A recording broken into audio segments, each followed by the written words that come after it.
Joining us now is attorney Julie Hamill, who is the president and founder of the California Justice Center. Her group opposes transgender athletes competing in girls' youth sports. Julie, thanks for being with us. What do you think of the rule change in this specific case?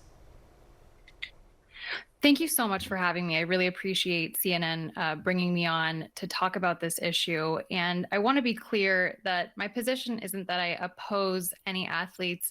Um, I want to see Title IX, which was enshrined in law in 1970s in the United States of America, in order to give equal opportunity to women and girls in educational programs. I want to see that law enforced. And many federal district courts in our country have already held that this principle that gender identity can be used in place of sex is in direct conflict with the clear language of Title IX. So what CIF has done with these new revisions to their policies, it might mitigate damages that these female athletes otherwise would have had by being ousted by a male who is competing in a girls' competition.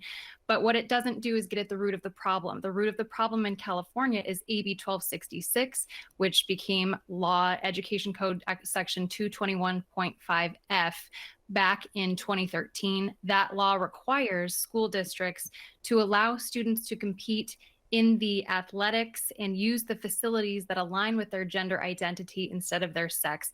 That is the root of the problem. That needs to be rescinded, and the state of California needs to stop enforcing that law if we are going to abide by Title IX. If California doesn't want to do that, fine, but they need to stop accepting federal funds. That's a condition. You have to comply with federal law to accept federal funds.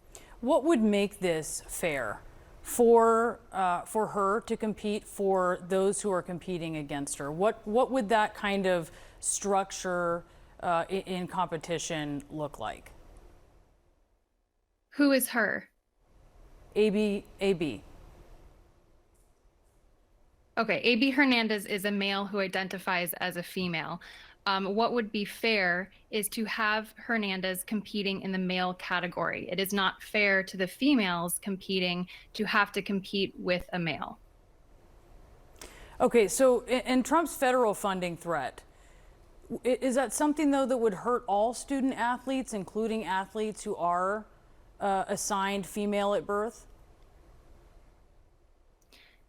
Would his federal funding threat hurt athletes? If the money is taken away. Right. So the law actually says that schools that do not abide Title IX or other federal laws cannot receive federal funds. So that's not Trump's fault. The problem is that the state with AB 1266. But you understand, Julie, there's two views here on Title IX. So just to be clear, not everyone agrees with you on how you're viewing it. So in that regard, if you were to take away the funding on as it pertains to trans athletes, not everyone agrees with you. I think we just have to be clear about that. If you are taking away the funds for athletes, student athletes in California, isn't that going to hurt all of them? Taking away federal funds is going to hurt all California kids, which is why the state of California needs to comply with federal law. It's very simple.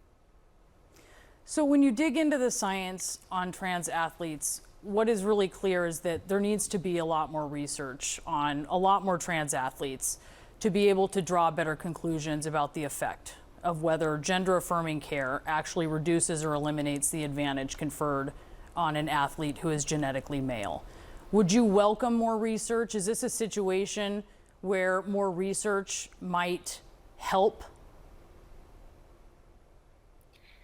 I absolutely think that more research and more careful and thoughtful discussion is necessary here.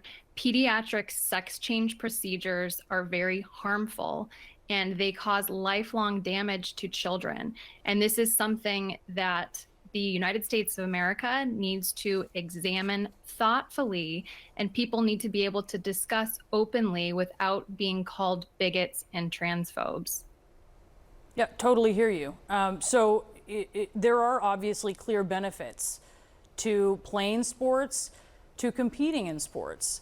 So when you're looking at an athlete like AB Hernandez, what would you have her do so that she can benefit from sporting?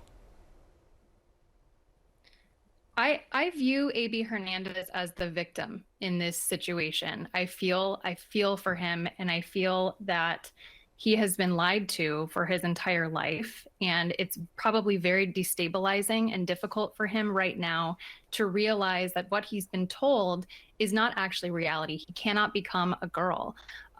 What he can do is compete in the Julie, male can we stick to category, sport? Okay, or let's if stick to CIF sports. So you say compete in the male category or what? Or if the state and CIF want to create a separate category for people like AB Hernandez, and that's something that they want to do, fine. It is not fair to female athletes who have worked their entire lives for this kind of competition, who also, by the way, cannot speak out for fear of retaliation, which AB Hernandez's mother has personally threatened against them. So it's very unfair for our girls and women in California to have to compete with males, have to share facilities with males, and then not be able to speak up about the unfairness because people are going to label them as bigots. Julie Hamill, thank you so much for being with us. We appreciate it. Thank you.